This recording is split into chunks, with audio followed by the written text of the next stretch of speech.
Ang gawang masama ay laging may kapalit. Ito ang madalas sabihin ng aking lola tuwing ikinukwento niya ang sumpa ng aming pamilya. Noon ay parang alamat lamang ito sa akin. Isang kwento para takutin kami na huwag magkakamali. Ngunit, habang lumalaki ako, nalaman kong higit pa ito sa alamat. Ang sumpa ay totoo. At ito ang naging dahilan ng sunod-sunod na trahedya sa aming angkan.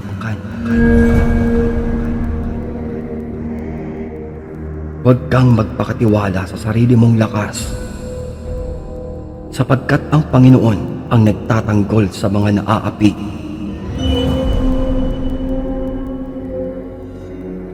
Ang kwento ay nagpatuloy makalipas ang ilang dekada matapos ang pagkamatay ng aming lolo. Bagamat iniiwasan ng silid at ang tila isinumpang kama, hindi maikakailang patuloy itong gumagawa ng ingay sa aming pamilya.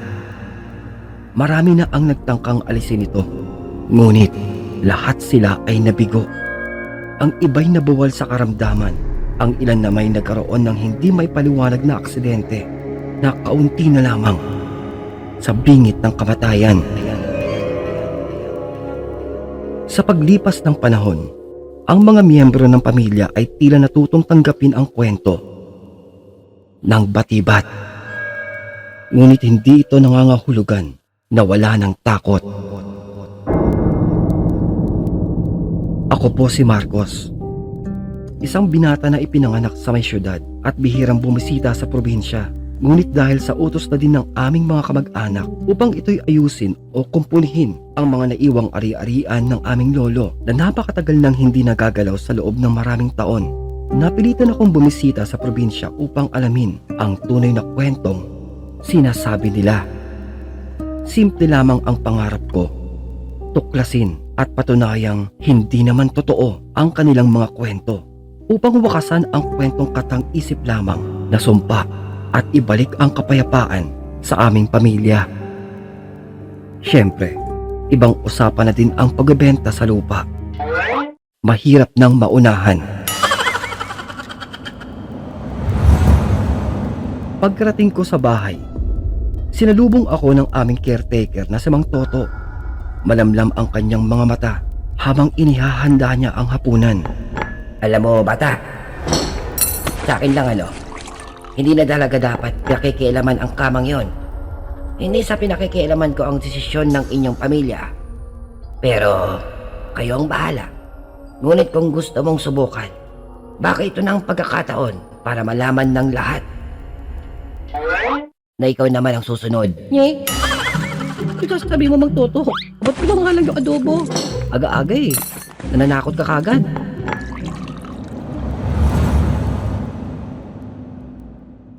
Sa paghahanap ko ng impormasyon, natagpuan ko ang isang lumang libreta na pagmamay-ari pala ng lolo ko. Ang unang pahina ay tila isang babala.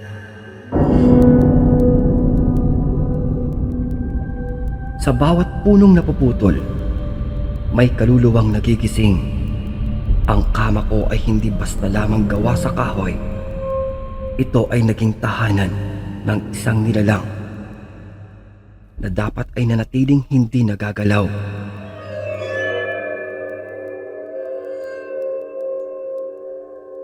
Habang binabasa ko ang libreta o tala-arawan ni Lolo, nalaman ko ang mas detalyadong kwento ng batibat.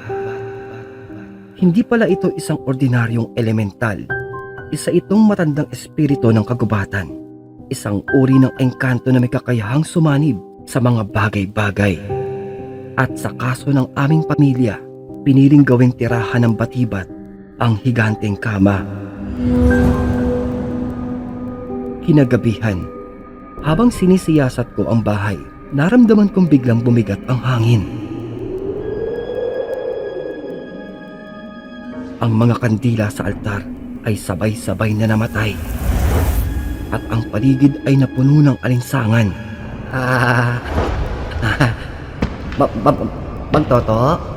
Mang Toto? Mang Toto? Mang Toto? Paulit-ulit na sigaw ko, ngunit wala siyang tugon. Ang tanging naririnig ko ay ang mahinang paggalaw ng mga tabla sa may sahig. Mga paglangit-ngit na parang may mabigat na nilalang na naglalakad papalapit sa akin. Ang toto. Ang toto. Yuhu. Ang toto. Naalala ko ang sinabi sa may talaarawan ni Lolo. Huwag magpapakita ng takot sapagkat ang batibat ay nabubuhay sa kaba at kilabot. Nagtipon ako ng lakas ng loob at binuksan ang ilaw ng flashlight ko. Walang tao.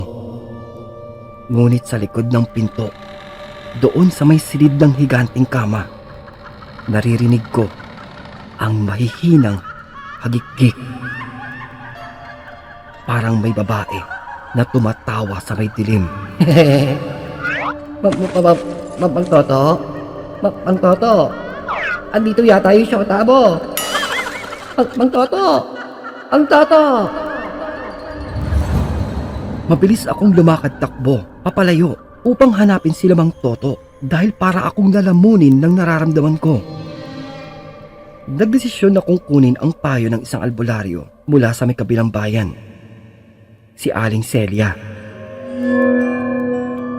Si Aling Celia ay kilala sa pagiging dalubhasa sa mga espiritu, engkanto, kulam, sumpa, pati na sa pagbebenta ng ibon at ginamos.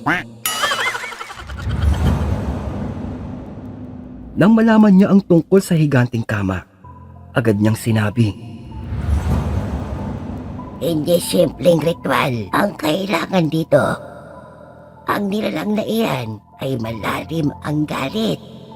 Puot na hindi napuputol at ang ugat nito ay ang kailangang supilin.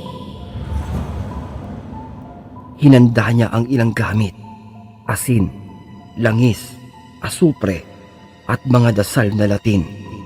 Subalit, higit sa lahat, alam niyo ba kung bakit hindi natatahimik ang espiritu?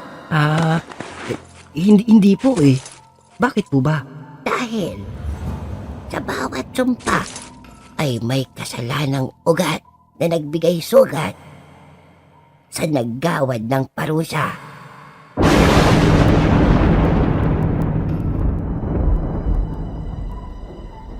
Pagdating namin sa bahay, agad naming sinimulan ang ritual. Ngunit, habang bumibigkas siya ng dasal, biglang nag-ingay ang kama. Ang buong silid ay tila nilindol at ang mga alikabok ay bumagsak sa may kisame. Sa gitna ng ritual, biglang tumigil si Aling Celia. Hindi. Hindi. Hindi ako ang hinihintay niya. Hindi ako. Ha? Sino? Sino po? Ano po ang hinihintay niya, Aling Celia?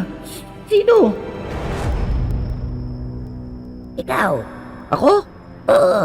Ikaw ang kailangan. Bakit ako? Kailangan ng tagapagmana ng kasalanan. Bakit ako? Eh sino ba pag gusto mo?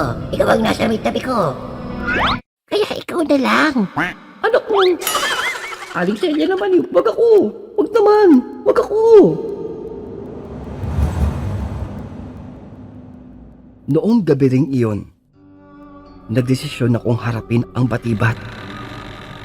Pumasok ako sa silid ng aking lolo at humiga sa kanyang malaking kama. Hindi nagtagal. Natatawa pa nga ako dahil bakit ko nga ba ito ginagawa at bakit ko pinipilit ang sarili kong matulog hindi pa naman ako inaantok. Pero habang kinakausap ko ang aking sarili, nararamdaman kong lumangit-ngit ang malaking kama. At dahan-dahan, parang may mabigat na kamay na dumadagan sa aking dibdib. Nahihirapan akong huminga at ang paningin ko ay parang nagdidilim.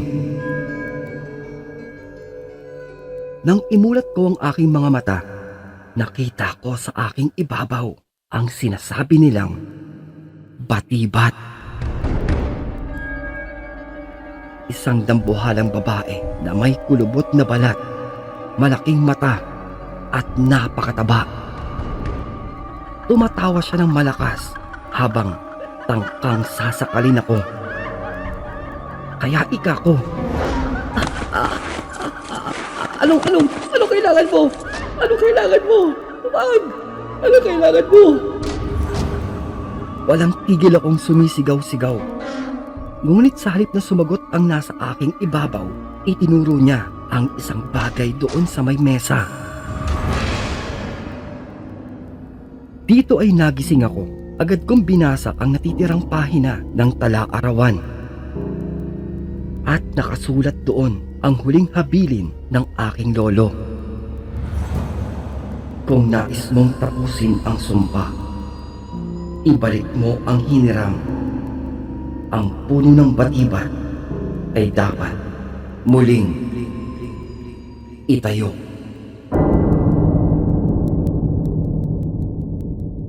Kinaumagahan,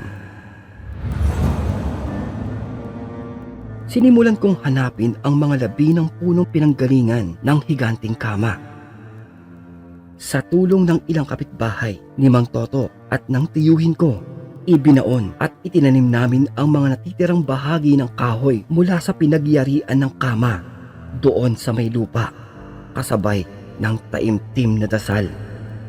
Hindi naging madali ang proseso, ngunit kapansin-pansin, unti-unting gumagaan at naglalaho ang kakaibang bigat sa lumang bahay.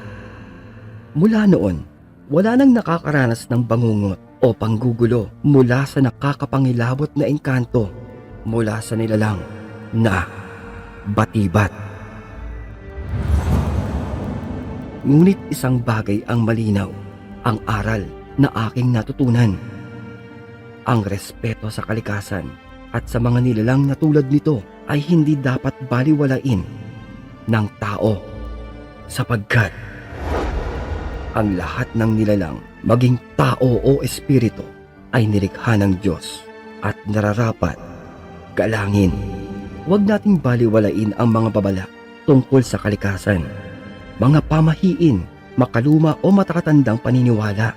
Ang bawat puno, damo, bato at lupa ay maaaring maging tahanan ng mga nilalang na hindi natin lubos na uunawaan. Respetuhin natin ang lahat ng bagay sa paligid, sapagkat ang pagsira sa kanilang mundo ay maaaring magdala ng sumpa sa atin at sa mga susunod na henerasyon.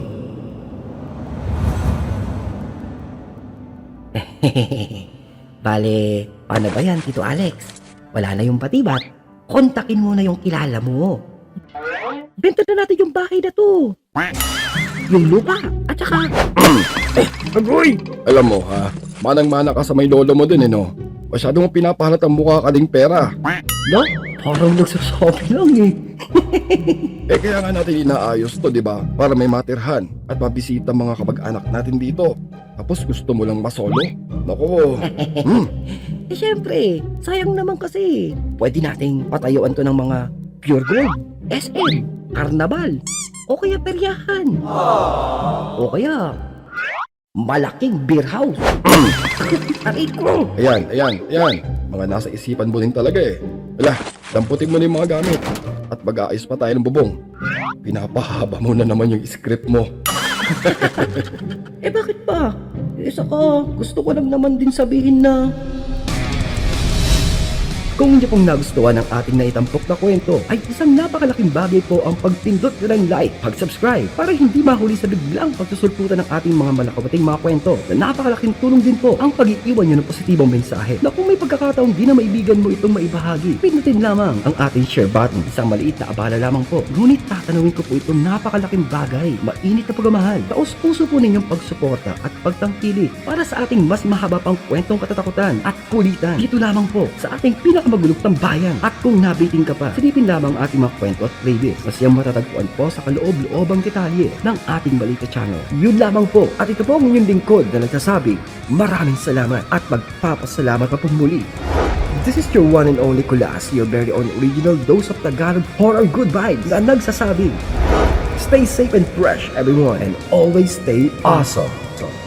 Peace out!